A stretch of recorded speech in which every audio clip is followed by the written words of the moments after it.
नमस्कार सभी को। दोस्तों, आज की इस वीडियो में हम बात करेंगे गुजरात सरकार द्वारा प्रधानमंत्री नरेंद्र मोदी के 23 साल के राजनीतिक सफर के जश्न में लगभग 9 करोड़ रुपए खर्च किए गए हैं। अब ये 23 नंबर कब से चार्मिंग बन चुका है, कब से इसको सेलिब्रेट किया जाने लगा है, ये तो बस भाजपा वाले बता पाएंगे। लेकिन ये आंकड़ा जो सामने आया है, दरअसल ये बीबीसी के द्वारा एक आरटीआई डाली गई थी, उसमें सामने आया है। और यहाँ पे गौर करने वाली बात ये है कि ये बीजेपी का या उनकी पार्टी का पैसा नहीं था। ये सरकारी खजाने में, जिसमें जनता का पैसा होता है, जिसमें आपका हमारा पैसा होता है, उसको खर्च किया गया है एक नेता की छवि चमकाने के लिए। इसकी जरूरत क्या थी? और सबसे पहली बात तो ये है कि सरकार को ये पैसा खर्च करने का अधिकार नहीं है। उसके अलावा दूसरी बात ये है कि 23 साल पूरा होने पे कौन सेलिब्रेट करता है। मतलब 25 साल होता तो फिर भी एक लॉजिक समझ में आता।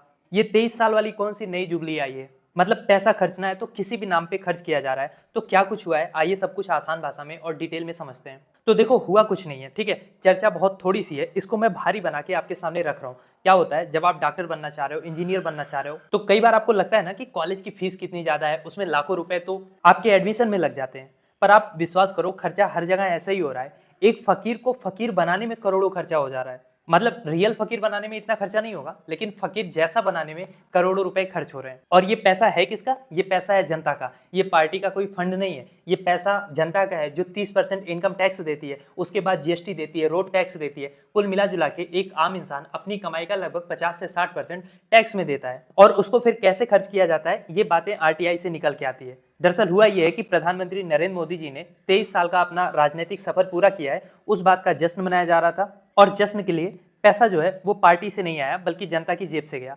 अब बीबीसी जो है उसने गुजरात के सूचना आयोग से आरटीआई के जरिए एक जानकारी निकाली। फिर इस जवाब में पता चला कि केवल विज्ञापन में लगभग 9 करोड़ रुपए यानी 8.81 करोड़ रुपए खर्च किए गए। मतलब जो होर्डिंग लगती है, जो बैनर लगते हैं, जो और तरीके के खर्चे होते हैं, जो पार्टी कार्यकर्ताओं के बीच में जमीनी स्तर पे खर्च किया जाता है, वो सब की बात मैं नहीं कर रहा हूँ। केवल टीवी में और अखबारों में जो एडवर्टाइजमेंट दिया गया है, उसमें 9 करोड़ खर्चा किया गया है। तो ओवरऑल खर्चा तो इससे बहुत ज्यादा होगा। अब आप सोच के देखो, गुजरात में ना तो इस समय चुनाव है, ना तो 23 साल का नंबर ऐसा कोई बहुत अच्छा नंबर माना जाता है जिसको दुनिया भर में सेलिब्रेट किया जाता है, ऐसा भी नहीं है। तो आखिर ये सेलिब्रेशन किस बात की हो रही है? क्या ये मोदी जी के फेयरवेल की तैयारी जो है उसका सेलिब्रेशन बहुत पहले से किया जा रहा है? मतलब इस खर्च की कोशिश क्या है कि जनता के बीच में मोदी जी के व्यक्तित्व को और बड़ा किया जाए। लेकिन आप सोच के देखो, ये जो पैसा है अगर ये जनता की भलाई में, स्कूलों को, पुलों को, सड़कों को, उसकी मरम्मत में लगता, बनारस की जो गलियों में जहां से मोदी जी चुन के आते हैं, वहां पे जो बड़े बड़े गड्ढे हैं उसको भर दिए जाते, अस्पतालों में दवाइयां होती, तो मोदी जी का प्रचार ऐसे ही हो जाता। तो उन्हें ऐसे ही याद रखते, उसके लिए एडवर्टाइजमेंट में पैसा खर्च करने की जरूरत नहीं होती। और खासकर जनता का पैसा, पार्टी का पैसा होता तो फिर भी चलो भाई, बीजेपी की पार्टी है, वहां के नेता है, खर्चा करें।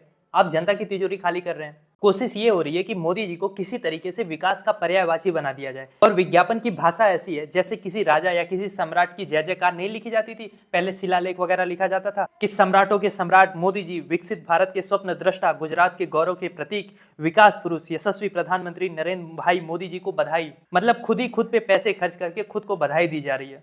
क्योंकि इस सरकारी विज्ञापन का और क्या मकसद हो सकता है कि आप विज्ञापन करके ये याद दिला रहे हो कि मोदी जी 23 साल से सत्ता में है, विकास का हाथ पकड़ के आगे बढ़ रहे हैं। क्या किसी की नेता को जनता के टैक्स से भगवान बनाने की कोशिश करना सही होता है? और जब बीबीसी ने भाजपा प्रवक्ता योगेश दवे से इसके बारे में पूछा, तो पहले तो वो कह रहे हैं कि मुझे इस खर्च की जानकारी ही नहीं है। आगे भाई कह रहा है कि अगर खर्च हुआ भी होगा तो सभी सरकारी व्यय का नियमों के अनुसार ऑडिट होता है। अगर कोई गलत खर्च होता है तो ऑडिटर उसको पकड़ लेते हैं। अब ये कितना भोला सा जवाब है। ऐसे ही तो सुशासन चल रहा है, कुछ गलत होता है तो पुलिस पकड़ लेती है, ईडी पकड़ लेती है, सीबीआई पकड़ लेती है, यहाँ तक कि सरकार को भी पकड़ लेती है। और जब ऑडिट की रिपोर्ट में कभी कोई गलती आती है तब इनका जवाब नहीं आता, अब ऑडिटर पकड़ेगा। क्योंकि सिंपल सी बात यह है कि आपको बैनर लगवाना है, आपको मूर्ति बनवानी है, कुछ भी करना है आप करो, पार्टी के फंड से करो, लेकिन जो सरकारी पैसा है वो पब्लिक सुविधाओं और योजनाओं पे लगना चाहिए, ना कि किसी नेता के पर्सनल इमेज बिल्डिंग पर खर्च होना चाहिए। और ऐसा पहली बार नहीं है, जितने भी इवेंट मैनेजमेंट होते हैं, चाहे वो मन की बात हो, चाहे परीक्षा पे चर्चा हो, हर जगह करोड़ों रुपए खर्च होते हैं। उसके क्या मायने निकलते हैं ये आज तक किसी को नहीं पता। उस परीक्षा पे चर्चा करने से परीक्षा की हालत कैसे सुधरी है आज तक किसी को नहीं पता। एसएससी के बच्चे रामलीला मैदान में प्रोटेस्ट कर रहे हैं, उन पे लाठीचार्ज हो रहा है। अब इस चीज की चर्चा कहाँ होगी, किस परीक्षा में होगी, ये भी किसी को नहीं पता। जबकि 2015 में सुप्रीम कोर्ट ने साफ साफ आदेश दिया था कि सरकारी विज्ञापनों में राजनीतिक तटस्थता होनी चाहिए, यानी किसी व्यक्ति विशेष के महिमा मंडल में ऐसे पैसों को खर्च नहीं किया जाना चाहिए। पर यहाँ तो साफ साफ उसका उल्लंघन हो रहा है, क्योंकि इन विज्ञापनों में पूरा जोर बस मोदी जी की छवि चमकाने पर और उनके 23 साल के राजनीतिक करियर को अमृतकाल बताने में खर्च किया जा रहा है। वैसे मोदी जी इमेज पे कितना ध्यान देते हैं ये हम सबको पता है, क्योंकि चाहे एक छोटी सी सड़क का उद्घाटन हो या बड़े से हाईवे का उद्घाटन हो, वहां पे चलते आपको अकेले मोदी जी ही दिखते हैं, उन्हीं की तस्वीर बाहर आती है। इसके अलावा कोई भी सरकारी योजना हो, शौचालय की दीवार से लेके वैक्सीन के सर्टिफिकेट तक, हर जगह आपको मोदी जी की ही तस्वीर नजर आएगी। उसके बावजूद गुजरात में ये हालत है। यहाँ तक कि ऑपरेशन सिंदूर में भी आपने देखा होगा, मोदी जी वर्दी में बाकायदा बड़ी बड़ी उनकी होर्डिंग लग रही थी, पर अभी भी ये प्रचार कम पड़ रहा है और भी पैसे खर्च किए जा रहे हैं। वैसे मुझे नहीं समझ में आता इस प्रचार की, इस एडवर्टाइजमेंट को खर्च करने की जरूरत क्या थी, क्योंकि जो गोदी मीडिया है, मेन स्ट्रीम मीडिया है, वो तो वैसे भी विपक्ष को कोई स्पेस नहीं देता। दिन भर बस मोदी जी क्या कर रहे हैं, मोदी जी आम कैसे खा रहे हैं, मोदी जी विदेश के नेताओं से कैसे हाथ मिला रहे हैं, कैसे उनके गले पड़ रहे हैं, मेरा मतलब गले लग रहे हैं। तो हर जगह तो मोदी मोदी चल ही रहा है। संसद में भी मोदी जी जाते हैं तो बस मोदी मोदी के नारे लगते हैं। हाँ, ये अलग बात है कि आजकल वोट चोर गद्दी छोड़ के भी नारे लग रहे हैं, पर इसके अलावा तो 11 साल से यही हो रहा है। तो फिर बात यही है कि इतनी ज्यादा छवि चमकाने की जरूरत क्या है? ऑलरेडी मोदी जी आप चमक रहे हैं। आप समझिए इस बात को, आपके चेहरे पे जो चमक है, जनता तो अब आपको देख भी नहीं पा रही है, खोज रही है कि हमारा प्रधानमंत्री कहाँ है। तो इसके अलावा आप अपनी इमेज को कितना चमकाना चाह रहे हैं? और आप बताओ, क्या आपको लग रहा है कि ये जो हो रहा है ये सही है, या लोकतंत्र के नाम पे, प्रचार के नाम पे जनता की जेब से एक महंगा खेल खेला जा रहा है? क्या सोचते हैं आप इस बारे में? लिखिए अपनी राय कमेंट बॉक्स में। और ये भी बताइए कि क्या जनता के टैक्स का पैसा नेता के इमेज बिल्डिंग पे खर्च होना लोकतांत्रिक सिद्धांतों के खिलाफ नहीं है?